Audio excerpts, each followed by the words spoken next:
Hello, everyone. Just getting the camera stabilized. This topic of this video, and I plan on doing shorter videos, that way they're more manageable and easier to watch, is the subject of predetermination versus free will, which is going to bring in the concept of karma, which I like to call Quarma. So the whole concept of predetermination versus free will is, do we really have free will in this existence?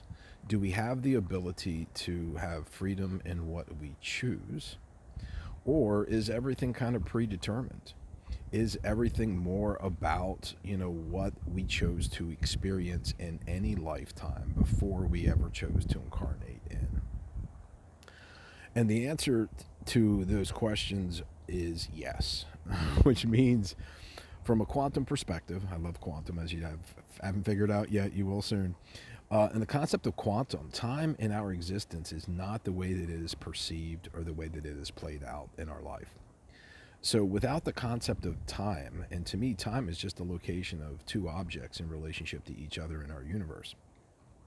So quantum physics has determined time doesn't exist outside of these holographic realities, which means if there is no concept of time, then we have chosen to incarnate into a predetermined existence. So the true free will perspective is to choose to incarnate into a predetermined existence. And a lot of times I'll hear people say, well, if everything is predetermined, then why am I doing anything? Why wouldn't I just sit and choose to do nothing? And that's a beautiful example of exactly what you have the capacity to do. And I played with this energy a lot of times thinking that, well, I'm going to choose to do this. So therefore, if that's what was predetermined, then I'm going to choose to do something different just to shake it up. And whenever I would do this, I would hear the same thing, which is, yes, but you already knew this coming into this existence, which is also just how we're playing with the understanding of what these rules to the game are as it applies to quantum. So, and also the thought process, it's just like watching a movie. When you watch a movie, whether it's downloaded DVD, or VCR, if you want to go there, or just on television or on cable, the movie's already done. So the other concept of quantum is nothing exists in this universe without it being witnessed. So your DNA or your morphogenetic energy, your Merkaba energy, the energetic field that represents your biology and your spirit and your soul, is the energy that converts wavelength energy, which are all possibilities, into particles of existence, which appear to be real in this holographic existence. So if we use the movie analogy, that we scripted a movie for us to be able to come in to be the lead actor or actress in, and we wanted to choose to experience certain things, which usually plays out in relationships, where the external relationship or the external person is reflecting back to us that which represents our unconscious programs or what our brain believes to be its truth. So if this is true, and that is the case, then it actually gives you more freedom in what we would pick and choose to do. Because if everything is predetermined, no matter what you choose to do was what was on the script or what was in the movie that's already been created, why would we ever choose fearful choices? And a lot of the times, the only reason why we choose fearful choices is it's just a reflection of what we believe to be truth. That we do not know, do not understand how it feels, to be able to choose something from a loving capacity. So what we're creating in our current moment is a reflection of an imbalance, meaning there is more fear than love in what our brain believes to be our truth through our unconscious programs. So what we've been programmed to believe to be our truth and what it feels like predominantly is in place by the age of 5. So most of us do not really understand or remember what was experienced in the first 5 years of our life, which in turn is a deeper reflection of what we chose to become programmed with that we are here to resolve later in life.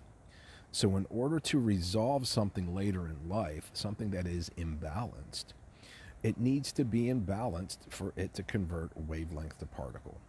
Particle reflects imbalance, unconsciously at least, where wavelength is all that is possible.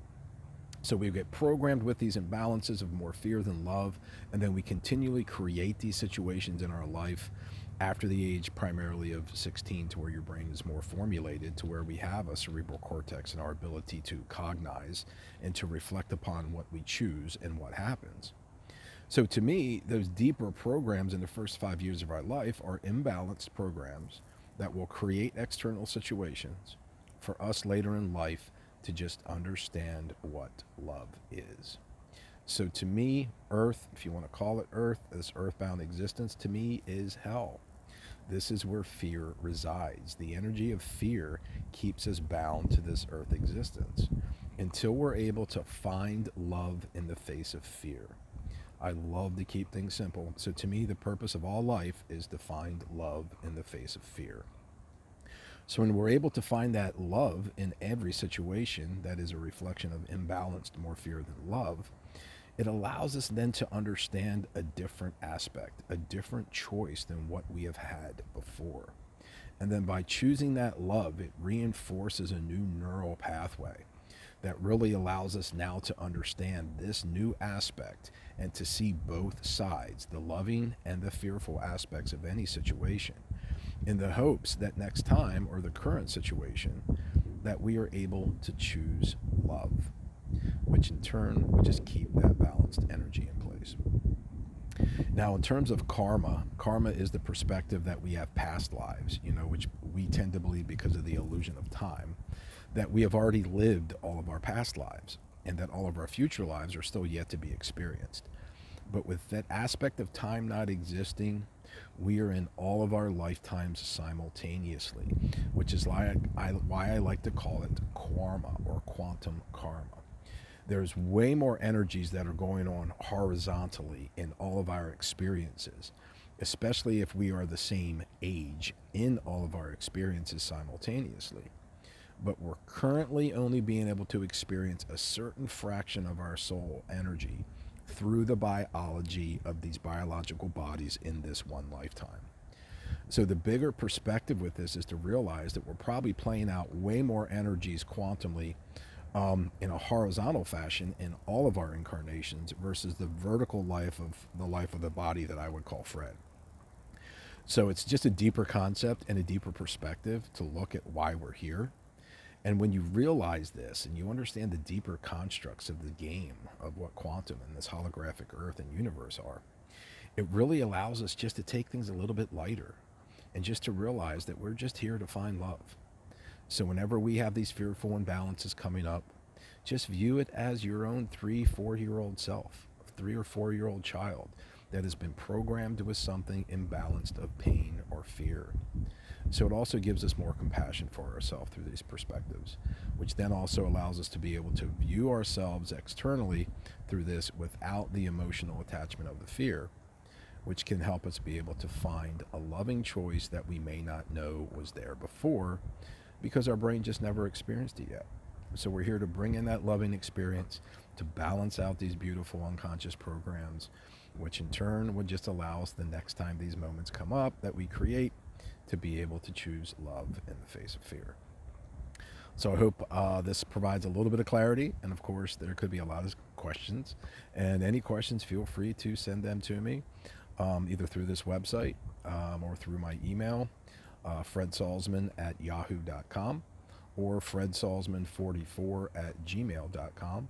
And that's something that we can take a deeper look at. And if we need to get into some deeper aspects of your own unconscious, we all have the capacity to be able to shift and balance out these programs and remove trauma, which is what I do through theta healing. But it's also more important for you to be able to understand that you have the capacity to do this as well. So thank you very much for your time, and looking forward.